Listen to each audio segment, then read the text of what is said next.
नमस्कार प्रिय मित्रों, स्वागत है आपका। मैं आचार्य अनूप त्रिपाठी और आप देख रहे हैं वेद वार्ता।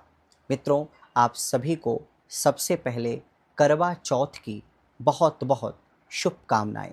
करवा चौथ का त्यौहार हमारी माताओं बहनों के लिए बहुत विशेष है, क्योंकि इससे उनके सौभाग्य की रक्षा होती है, उनके पति की दीर्घायु होती है। तो इस दिन चंद्रमा का, शिव जी का, माता पार्वती का और गणपति भगवान का पूजन किया जाता है और इससे हमारे जीवन में अनेक प्रकार के सुख शांति समृद्धि का प्रादुर्भाव होता है। करवा चौथ में जो करवा है एक टोटी नुमा पात्र है जिससे अर्घ दिया जाता है इस चतुर्थी पर, तो इसलिए इस व्रत का नाम करवा चौथ पड़ा है। जो करवा चौथ में विशेष महत्वपूर्ण विषय है वो चंद्रमा है। चंद्रमा का पूजन हमें जरूर करना चाहिए। हमें शिव जी का पूजन जरूर करना चाहिए। हमें गणपति और माता गौरी का पूजन जरूर करना चाहिए। आप याद रखें, आप व्रत कर अपने लिए नहीं कर रहे हैं, आप सजने संवरने के लिए व्रत नहीं कर रहे हैं। आपको ये करना आवश्यक है, करना पड़ेगा और करना चाहिए, लेकिन इस दिन विशेष पूजा का जरूर ध्यान रखें, क्योंकि अगर आप पूजा नहीं कर पाए, अगर आपके मन में किसी प्रकार का ईर्ष्या, द्वेष या क्रोध आदि का विकार आ गया तो आपका व्रत निष्फल माना जाएगा। ऐसा शास्त्र में लिखा है, क्योंकि इस करवा चौथ में चंद्रमा का विशेष प्रतिनिधित्व होता है और चंद्रमा से ही ये सारे विकार प्रादुर्भूत होते हैं।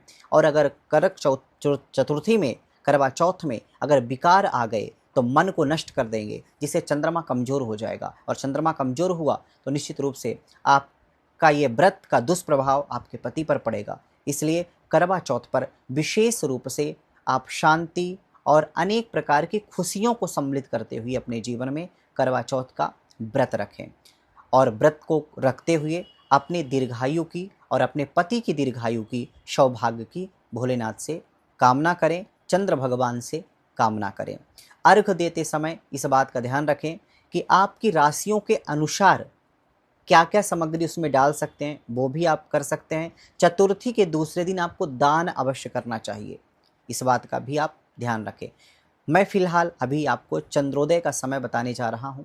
चंद्रोदय का जो समय है इंदौर के स्थानीय समय के अनुसार बता रहा हूँ।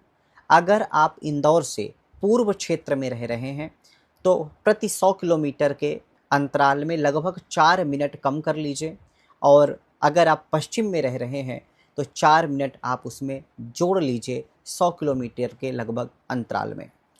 तो आपका जो चंद्रोदय का समय है वो है 8:34 रात्रि में। ये वो समय है जब आप चंद्र भगवान को अर्घ दे करके अपने व्रत का पारण करेंगे।